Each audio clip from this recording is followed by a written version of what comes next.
What is it that the tour pros do that helps them stay so consistent and play their best? We spent a lot of time on the PGA Tour with Aaron Rai, who we coach, and we've been on the range and we see exactly what the best players in the world consistently do and what habits they've got. And today we're going to share 5 with you that are really going to help. The 5th one is probably the most important and you're going to have the most fun with it. So tour pro habit number 1 is dialing in your wedges. Now, when we go to the driving range and we warm up, often we'll warm up with the wedges, but are we really dialing them in? I think we're just doing it to get our body moving. Think of this, Dustin Johnson, by his own admission, got to world number 1 by changing 2 things, hitting a fade and then dialing in his wedge distances. This is so crucial. So when you're at the driving range, making sure, like Andy, that you're going to different flags and knowing exactly how far you're carrying the golf ball is crucial.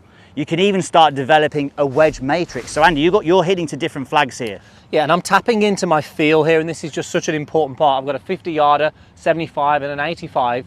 I'm going to vary it up there. So often someone's come to us for a lesson and we've said, oh, hit the wedge to that 50-yard flag, and they hit it 100 yards. That tells us straight away they're not dialing in their wedges when it comes to driving range. So I'm changing things up here.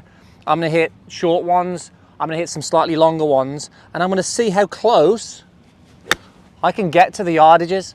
This is going to tap into some feel. This is going to make sure I know what's going on with these wedges. And like you said, Piers, then I can create a wedge matrix, which is understanding how far these go and having multiple options. But if you look at these, you've got 3 different flags you've been going for and you've used the same club. So he's got to be doing something different from a speed point of view. So that's what we look at with a wedge matrix. It's really simple, really.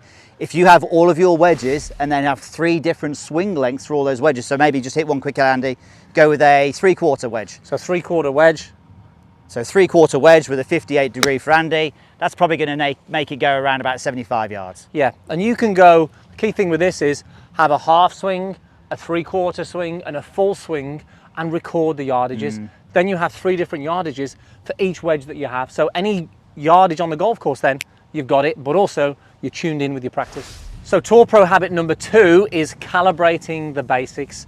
It's amazing that the best players in the world take so much care of actually making sure A, they're aiming their body and club face in the right place, and B, maybe checking the fundamentals like ball position or even grip or even balance. So what Piers is doing here now, the first thing he's doing is making sure he's got his target line in here, which is going straight at the target, and then he's got another one in here which is going to check his ball position. Things are always moving in golf. This means our ball position can change, our alignment can change, our posture can change. So managing and calibrating these basics help you not go too far offline. Now, Piers, you said recently that your alignment had drifted off.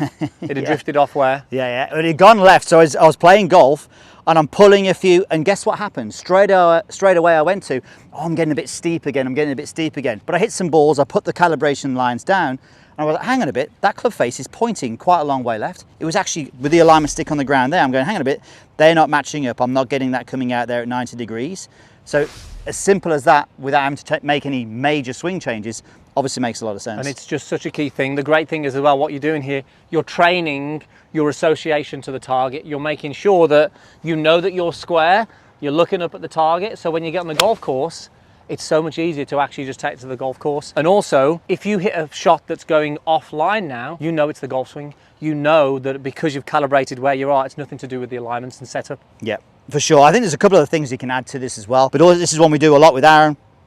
He'll have a balance rod, or we can do it with an alignment stick, put it through the middle of the feet there, and you can figure out where your balance is, making sure you're not too much on your toes or too much on your heels. And this is, again, all part of calibrating. And whenever we're at these PGA Tour events, it's lined up with golfers doing this. Best golfers in the world, yes, they might be thinking a bit about their golf swing. This, though, is crucial for them. And it's rare we see golfers on the range. Amateur golfers do this, so make sure you calibrate the basics. Tour pro habit number 3 is practice with pressure. But before we get into that, if you want to see our best content, you need to check out meandmygolf.com or the Meandmygolf app. We have a coaching plan for every part of your game. The links are in the description. Right, Andy, practicing with pressure. Yes. When we play golf, we have one go at it. We do. When we're on the driving range, we've got loads of goes at it. This is sometimes the problem. We warm up and we get confidence and we work at our technique. We go on the golf course, hit one bad shot and the confidence is gone. So we need to build confidence by understanding how to take pressure into your practice situations. This is key. How many golfers said Huge. to us, I want to take my range game Yeah. to the golf course. This is what you do.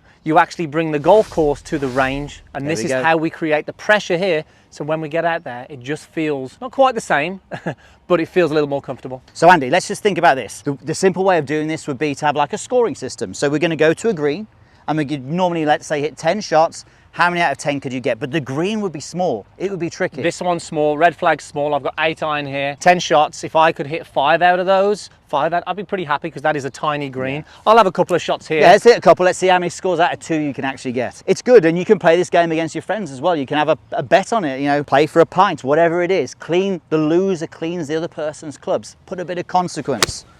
Someone, you know, if Andy loses to me, he's got to go on his social media account and say, Piers is the best golfer in the world, he beat me again. That is a beauty. That was right at the flag. I'd be happy with that one. I'd but be again, well to win with that pre-shot shot. routine, making sure you take your time, you know, understanding exactly what's needed on the golf course. And you can vary even the shots up. You can play some fades, you can play some draws, high, low. This is a great game as well with a driver. That's missed. 1 out of 2. 1 out of 2 is not bad. 1 out of 50% for you is not bad. But think about doing this with a driver and you've only got a 20-yard fairway to hit. Suddenly when you go on the golf course then, the fairway becomes a lot wider. You've got the confidence that you can hit 6 out of 10 on that, but always aim to make it hard. Okay, Tour Pro habit number 4 is random practice. Now, often it's a drag and go when we hit like loads and loads of 7 irons. There's a place for that when we work at technique, but again, we still want to simulate the golf course. So randomize your practice. When we're on the course, we don't hit the same shot over and over again. We might hit a drive, 7 iron, hopefully not a chip, but then a putt. So we have to do the same as we would on the golf course. So Piers now is going through his routine. He's picked out a short target over here, the yellow flag. He's now going back to his bag, different flag, different club, same routine, but now it's challenging his thinking. He's getting his mindset into the golf course, and this is a great thing to do just before you go out and play, because again, it's getting you prepared. I think just practicing the pre-shot routine as well, as you say, it's just getting you ready for when you go and play golf. Yeah, Piers. I was so far from the golf ball on that one. And you'll see Piers is standing on, you know, behind his target line, visualizing the shot, looking at the targets. It's very different than just one ball after the other with the same club. It really does prepare you. I've done this a lot more in my practice recently.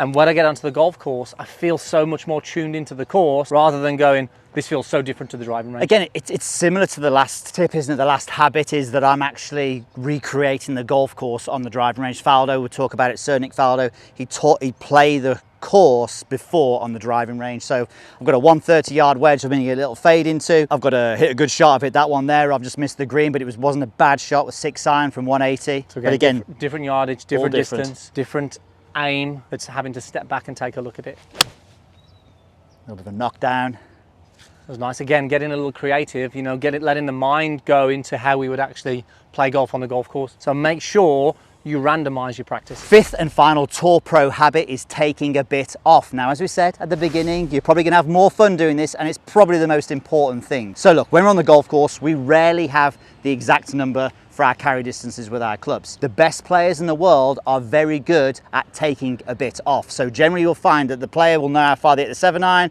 but they'll know what it takes to hit it 5 yards less and 10 yards less. That's what you need to explore when you're playing golf. Now, Andy, there are a few ways to do this, quite a few ways to do this.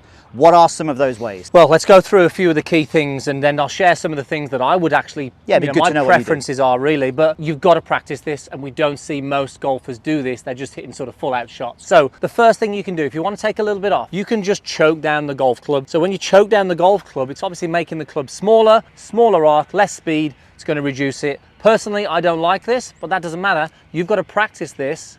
He will never do that, ever. Never. I've tried in the last 20 years to get him to do it, and he's never done it once. Unless the ball's above the feet, then that's different. So practice that, see what you think. In the setup, the number one thing that you can do, reduce the stance width. As soon as you do this, it takes out the leg work. And when we take out the leg work, it's going to reduce the speed. So the first thing I do, if I want to reduce speed, I'll narrow the stance. This is a 7 iron here. I'll narrow the stance and have a relatively normal swing at it. But the fact that I've got less legs involved means I'm going to take a little bit of power off. It also sends an intention to the brain as well, doesn't it? That your brain's going, oh, I'm doing something different here. This is softer, yeah, definitely. Then what you can do is obviously you can have a shorter swing. So just having a slightly shorter golf swing will certainly reduce the power as well. So I'm going to go half to 3/4 here. That's going to reduce the speed and I'm going to be hitting it. That was a normal stance width. You could go shorter on the through swing as well. Shorter on the through swing overall. You can then also just go a little smoother. So I can just smoothen things out. I like to hit some of these as well, where I'm just slowing the whole transition down. It's more like almost like a long wedge with a 7-iron here. I'm not sort of as explosive. Aaron talks about that a lot when he's hitting these shots. He's got multiple ways that he uses, but he'll talk about actually having what feels like a pitch shot, everything moving together. Maybe the final one you can do is just shot shaping. So if I want to take a little bit off with a 7-iron, I'd also play some fades as well. So I'd be aiming a little bit left, swinging left. That's working from left to right. That's going to take some yardage off. I actually do all of them bar the choke down one. You can experiment with a combination of all of these, but the key thing is practice with them and actually get some feedback to where they're going and what feels the best and the most comfortable to you. There you go, 5 habits that you can practice. If you enjoyed the video, make sure you hit the like, but you'll also love this video here. And don't forget to check out meandmygolf.com or download the Me and My Golf app for our best content. Thanks again, and we'll see you next time.